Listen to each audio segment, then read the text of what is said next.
President, salamat po, good majority leader. Mr. President, dear colleagues, I rise on a question of privilege. The lady may proceed. Salamat tabi, Mr. President.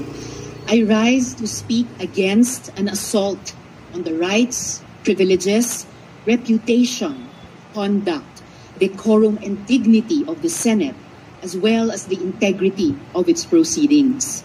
Last month po, o noong July 13, 2024, naglabas ang Senado through the Senate Committee on Women, Children, Family Relations, and Gender Equality and approved by the Senate President ng contempt citation and order to arrest laban sa Chinese national na si Guo Huaping, also known as Alice Leal Guo.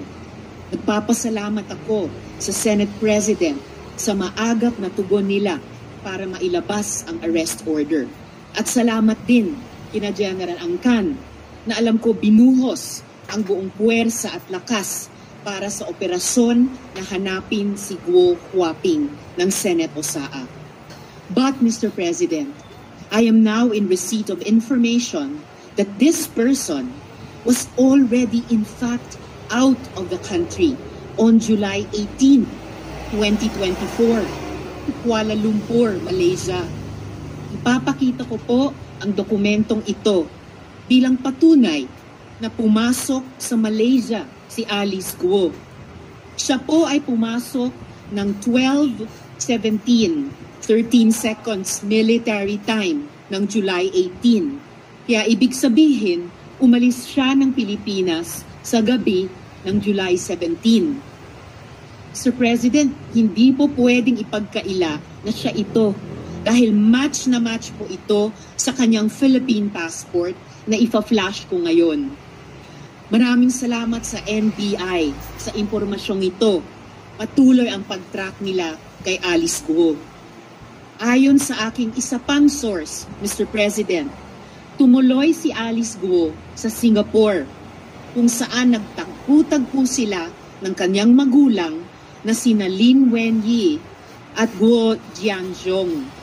The couple flew in from China on July 28, 2024. Mistulang reunion sila doon kasama sina Wesley Guo at Cassandra Ong. Mr. President, who allowed this travesty to happen? Sinong may kagagawa nito? Hindi makakaalis si Alice Guo kung walang tumulong sa kanya ng mga opisyales ng pamahalaan para tayong ginisa sa sarili nating mantika. I have always believed that legislative hearings are policy-driven. Kaya nung nag-announce na ng ban ang Pangulo, sabi ko, we have done our jobs. Let law enforcement take the lead. Pero paano kung ang law enforcement mismo ang kailangan investigahan? What if they drop the ball? Paano kung sila ang dapat managot? Nangako ang BI sa akin at sa Senate President pro tempore na hindi nila hahayaan si Guo Huaping na makaalis sa Pilipinas. Eh yun pala, wala na talaga siya.